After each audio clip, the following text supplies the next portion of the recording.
안녕하세요. 저는 올해 65살이 된 여자입니다. 다들 제 나이 정도가 되면 이보다 더 늙은 나이에 어떻게 지낼까 하며 노후에 관한 고민을 되게 하잖아요. 저는 저 또한 그런 미래에 대한 생각으로 하루하루 살아갈 것이라고 생각했습니다. 그런데 상상치도 못했던 일이 생기면서 미래가 아닌 현재도 힘겹게 살아가고 있게 되었어요. 그 당시엔 참 눈앞이 막막하기만 했습니다. 지금은 아무래도 상황도 많이 좋아지기 시작했고, 저희 가족 모두가 많이 안정된 상태라 이렇게 이야기를 꺼낼 수 있게 되었어요. 얼굴도 모르는 여러분들께 제 이야기를 들려드리면서 하소연도 조금 하고 싶기도 하고, 제 이야기를 들려드리고 싶기도 해서 이렇게 사연을 보내게 되었죠. 제 남편은 예기치 못한 교통사고로 일찍 세상을 떠났습니다. 제 나이가 40살이었을 때 말이죠. 벌써 남편이 떠난 지 25년째네요. 저는 25살에 남편에게 시집을 와서 3년 뒤 아들을 하나 낳았습니다. 올해로 제 아들은 37살입니다. 사실 여자 혼자 아들 자식 하나 키우는 것이 여간 힘든 일이 아니라고 생각하시겠지만 속도 깊고 정도 많은 제 아들은 속 한 번 썩이지 않고 잘 커주었어요. 남들에게 다 오는 사춘기에도 저희 아들은 제 어깨를 주물러 주곤 했었죠. 남편의 보험금을 쪼개고 쪼개며 생활했고 한 푼 두 푼 모으고 모아서 아들의 대학 등록금도 마련해 주었죠. 그런 제게 아들은 항상 고맙다고 말해 주었어요. 그런 제 고생을 아들이 알아주었던 것인지 아들은 대학교에서도 우수한 성적으로 졸업했고 남들이 부러워할 만한 직장을 가지게 되었습니다. 그런데 그래도 결혼 정년기가 될 때까지 결혼 생각이 없더라고요. 저는 홀어머니를 모시고 살고 있어 그런가 하며 걱정하기도 했답니다. 그러던 어느 날 아들이 며느리감이라고 제게 소개를 해주고 싶다는 여자가 있었습니다. 그렇게 우리 며느리를 만나게 되었어요. 며느리는 정말 참하고 정숙하게 생겼더라고요. 얼굴도 단정한 아름다움이 있었고 긴 생머리에 하늘하늘한 옷을 입고 있었는데 참 예뻐 보였습니다. 안녕하세요, 어머님. 하며 고개를 꾸벅 숙이고 밝은 웃음을 지으며 인사를 건넸었죠. 그런데 이게 겉으로 보기엔 정말 괜찮은 사람처럼 보이는데 이상하게 제가 정이 안 가더라고요.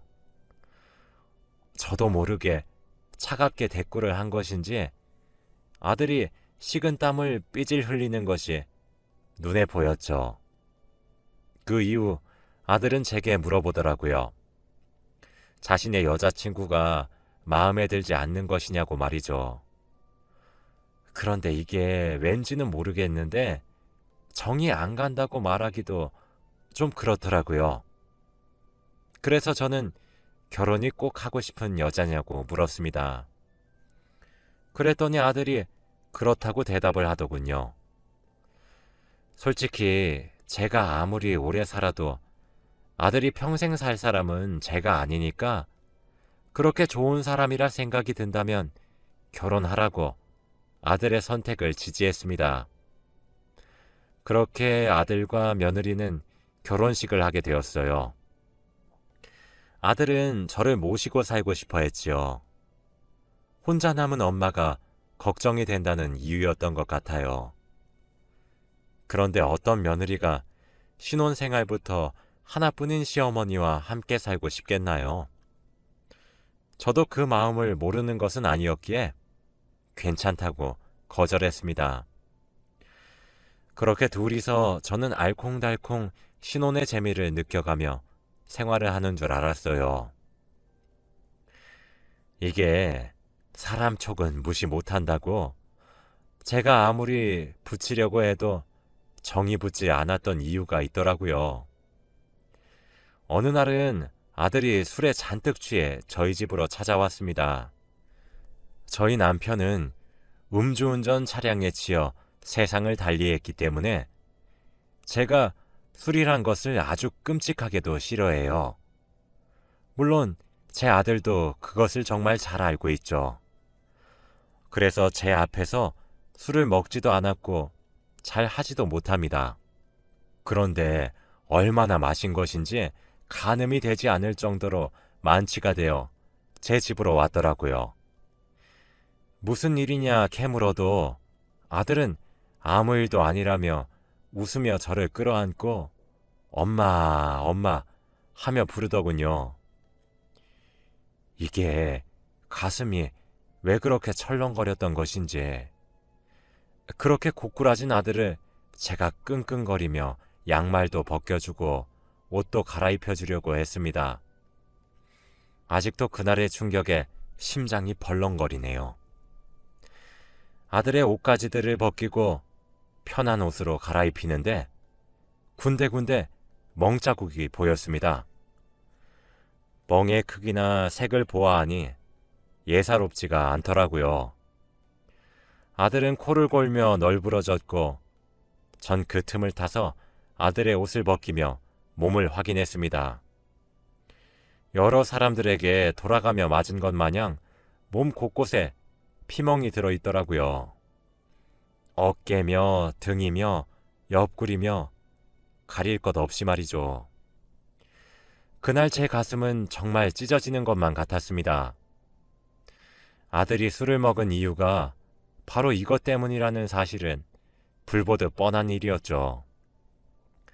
일단 아들에게 모른 척을 해야 되겠다 싶어서 옷은 그대로 냅두고 이불만 덮어주었습니다. 다음날 아들이 벌떡 일어나 자신의 옷차림부터 확인하더군요. 아들은 엄마, 내 옷은 안 갈아입혔네?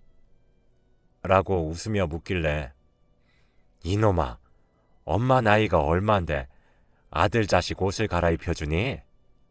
엄마 그러다 허리 나가면 네가 책임질래? 하며 넘어갔어요. 그 이후부터 저는 걱정이 시작되었죠. 어디 가서 싸움질을 하고 다닐 아이가 아니니 정말 미치고 팔짝 뛸 노릇이었습니다. 그런데 제가 알게 된 진실은 상당히 충격적이었어요.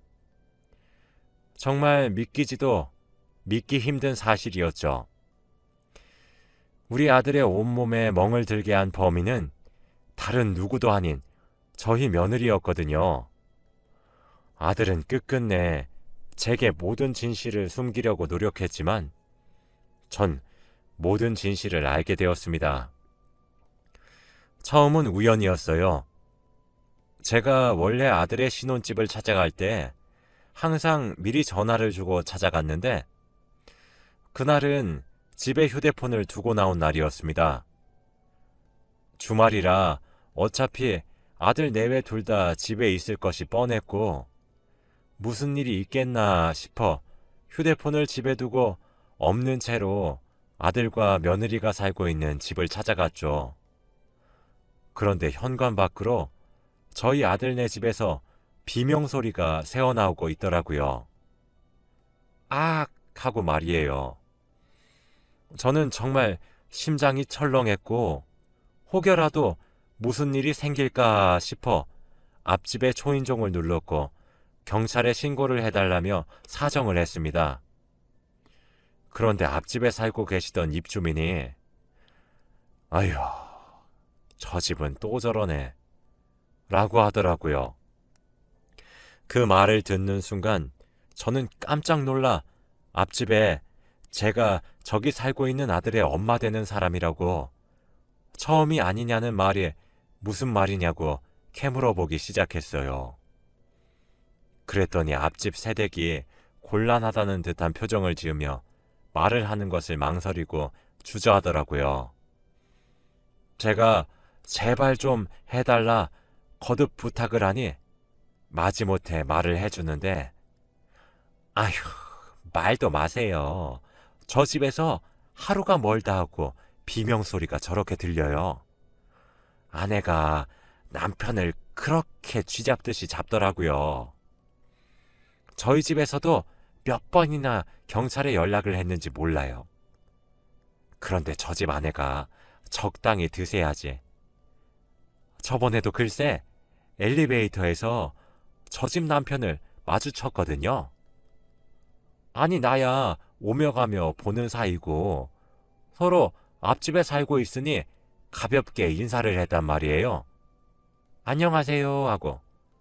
근데 글쎄 아내 되는 사람이 엘리베이터에선 아무 말도 안 하고 가만히 얌전하게 있다가 집으로 들어가는 순간부터 소리를 빽 지르고 남편을 잡으면서 바람을 피냐부터 시작해서 오만 소리를 하는데 의처증 같아 보이기도 하더라니까요.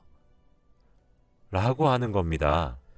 그렇게 앞집에서 자초지종을 듣는 사이 이내 경찰이 도착했죠. 저는 경찰과 함께 초인종을 눌렀고 우당탕 거리는 소리와 함께 아들이 나오더군요. 아들의 얼굴을 보고 가슴이 찢어지는 줄 알았습니다. 아들의 얼굴엔 손자국이 나 있었기 때문이죠. 아들은 제 얼굴을 보고 놀란 듯 굳어 있었습니다. 경찰은 그런 아들의 얼굴을 보더니 그러더군요. 아니, 또 신고가 들어왔어요. 저희 이번 주만 해도 지금 이 집에 4번째 방문하고 있습니다. 예? 아내분께서도 그러시면 안 되죠. 하시더군요. 아들을 뒤따라 나온 며느리는 절 마주하곤 사색이 되어 굳었습니다. 경찰의 말을 들어보니 하루가 멀다 하고 신고를 받는 모양인 것 같더라고요. 경찰을 돌려보내고 전 신혼집으로 성큼성큼 들어갔어요. 집안 꼴은 엉망이더군요. 여기저기 물건들이 널브러져 있었고 TV는 액정이 나가 있었습니다. 화분은 다 깨져 있었죠. 저는 다리에 힘이 풀려 소파에 쓰러지듯 주저앉았어요. 아들은 놀라서 헐레벌떡 저를 부축하기 위해 제게 다가왔습니다. 가까이 다가온 아들의 얼굴과 몸을 이곳저곳 유심히 관찰해보니 목에는 목을 조른 듯한 손자국이 나 있었고 손톱에 긁힌 자국과 이곳저곳 멍이 들어 있었고 오른쪽 뺨은 크게 부어 있더군요. 아들은 그제서야 자신의 꼴이 말이 안 된다는 사실을 인지한 것인지 다급히 고개를 돌리며 숨기려고 했어요. 근데 그게 숨겨질 정도여야 말이죠. 며느리는 자기 잘못을 아는 것처럼 바로 무릎을 꿇고 공손히 제 앞에 앉더군요. 진짜 눈앞에 직접 제가 보고 있으면서도 어찌나 믿기지가 않던지 이렇게 참하고 단정한 얼굴 뒤에 그런 폭군이 숨어 있을 줄 어느 누가 알았겠습니까? 며느리는 하얗게 질린 얼굴로 부부싸움이 과했던 것 같다며 죄송하다는 말만 반복했습니다.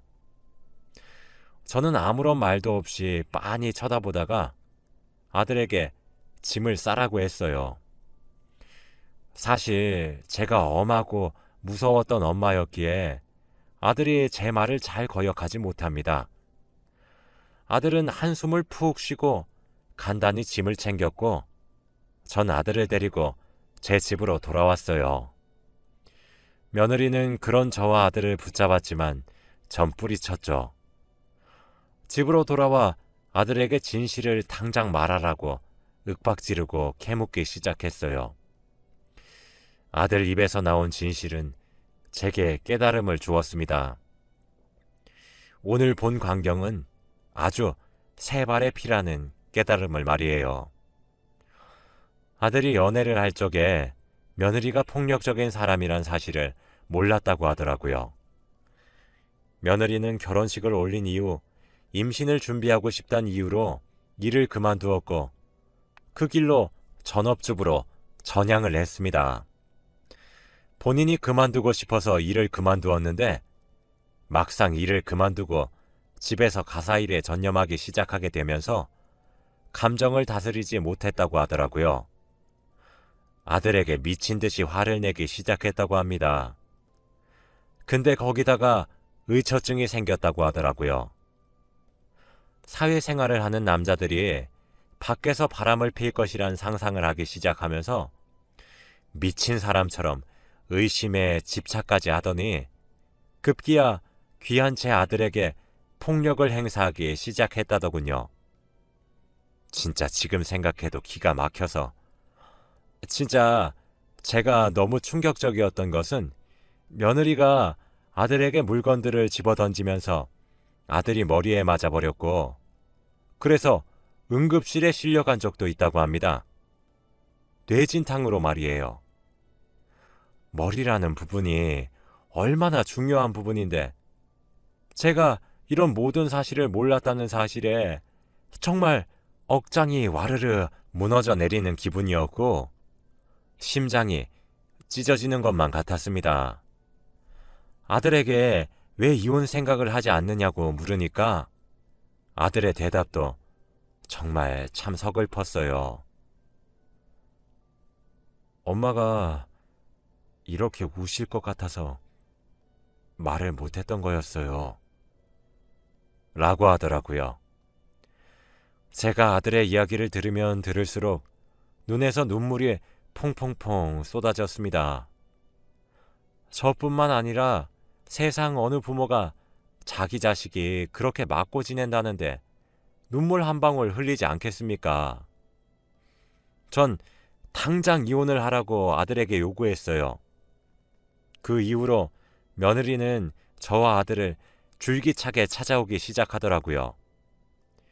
자신이 미쳤었다, 미안했다, 용서해달라, 한 번 더 기회를 달라, 뭐 그런 이야기를 하기 위해서 말이에요. 아들은 그동안 바람 폈다는 의심을 받은 것도 너무 힘들었고 집에 들어가서 매를 맞는 상황도 너무 남자로서 가장으로서 자존심도 상했으며 아내가 만든 상처들로 인해 지금 아들이 다니고 있는 회사에서도 매 맞는 남편으로 소문이 나서 그만두게 되었다고 말하며 며느리의 사과를 받아들이지 않고 이혼 소송을 시작했습니다. 이혼 소송을 시작하면서 아들은 그동안 받았던 전화의 숫자와 문자의 내용 그리고 진단서 등등을 증거물로 제출했더군요. 진짜 그 내용도 안에 정말 입에 담기도 힘들 수준의 욕설로 도배되어 있었습니다. 정말 저는 기절하는 줄 알았어요. 며느리는 그 이후 자신의 잘못을 뉘우쳤다며 제 아들에게 계속해서 소송을 취소하고 다시 한 번 더 잘 살아보는 것이 어떻겠냐고 제안해 왔습니다. 당연히 제 아들은 받아주지 않았지요. 그렇게 제 아들은 결혼한 지 1년도 채 되지 않아 파경을 맞았습니다.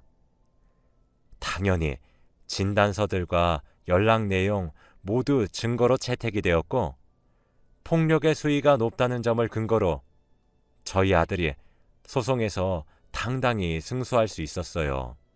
그리고 위자료도 신혼에 헤어지는 것 치고는 이례적일 정도로 많은 돈을 요구할 수 있었습니다.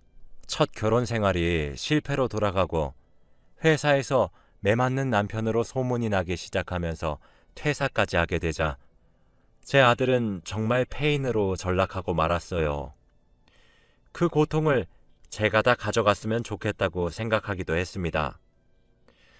아들은 모든 의욕을 잃은 것처럼 살다가도 다시 힘을 내서 면접을 보러 다니곤 했지요. 그러던 어느 날 아들은 다소 늦은 나이였음에도 불구하고 취직에 성공했습니다. 그렇게 점차 자존감을 되찾아가더군요. 그리고 그 회사에서 함께 근무했던 여직원과 교제를 하기 시작했어요. 아무래도 처음 했던 결혼의 실패가 아들에게 트라우마가 컸던 모양인지 도통 소개시켜주지 않더라고요. 그러던 어느 날 아들이 소개시켜줄 사람이 있다고 하며 한 여자를 데려왔어요.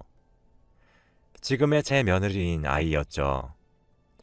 아들의 여자친구라고 소개받은 그 사람은 처음 며느리로 만났었던 그 여자와는 생판 다른 느낌이었고, 첫 만남부터 제가 호감이 가기 시작하더라고요. 예의 있게 행동하는 모습도 어여뻤습니다. 아들도 제 반응을 살펴보더니 안심이 되었던 것인지 빛의 속도로 결혼을 준비하더라고요. 새로운 며느리는 일찍 어머니와 아버지를 여의었고 저를 부모처럼 모시고 살고 싶다고 말을 하며 셋이서 한 집에 살고 싶다고 하더군요. 사실 처음엔 며느리 될 아이의 환경이 제법 탐탁지 않았던 것이 사실이지만 이상하게 정이 가는 듯한 마음에 결혼을 허락했어요. 그래서 지금은 저희 세 식구가 아주 오순도순하고 단란하게 셋이서 잘 살고 있어요. 두 번째로 들여온 며느리는 아주 살갑게 말을 걸어주고 저에게 만점짜리의 좋은 며느리가 되고 있습니다. 만일 그 첫 번째 드렸던 며느리의 사과를 받아주었다면 지금처럼 이런 완벽한 며느리를 놓쳤을지도 모른다는 것을 생각하면 눈앞이 다 아찔하고 깜깜해지는 것만 같아요. 지금 제 아들은 이혼의 아픔을 다시 딛고 일어나서 새로운 결혼 생활에 충실히 임하고 있습니다. 새롭게 다니고 있는 직장도 아들에게 잘 맞는 것인지 이전 직장보다 훨씬 낫다고 종종 얘기해 주네요. 어떻게 이야기를 하다 보니 이렇게 길어지게 되어버렸네요. 며칠 전 지금의 며느리가 제게 살금살금 다가와 말해주더군요. 지금 아이를 가지게 되었다고 말이죠. 정말 경사 중의 경사라고 생각이 들었어요. 심지어 새로 태어날 손주의 태몽은 또 제가 꿨더라고요. 아주 커다랗고 동그랗게 생긴 복숭아가 품에 푹 하고 안기는 듯한 꿈을 꿨는데 그게 바로 태몽이었던 것이죠. 처음엔 저희 아들에게 이런 일이 생겨서 아이의 아빠가 없어서 우습게 보이나 하고 걱정도 되었고 괜시리 하늘로 먼저 가버린 남편이 원망스럽기도 했습니다. 하지만 그런 환경의 차이가 아닌 사람의 인성 차이란 사실을 알게 되었고 지금은 현재의 며느리에게 감사하기만 할 뿐이에요. 어쩌다 보니 제 이야기를 이렇게 주저리 길게 하게 되었네요. 저는 이번 일을 겪으면서 관상이란 것이 정말 존재한다는 생각이 들었습니다. 처음엔 미신이라고 생각했었는데 제 촉이 정말 남다른 것 같다는 생각도 들었고요. 이제 저희 세 가족에겐 행복할 일만 남은 것만 같고 실제로 그렇기를 간절히 바라봅니다. 제 긴 이야기는 여기까지예요. 제 이야기를 들어주셔서 정말 너무 감사합니다. 여러분들 모두 건강 조심하시고 행복하시기를 바라며 이만 글을 줄이겠습니다.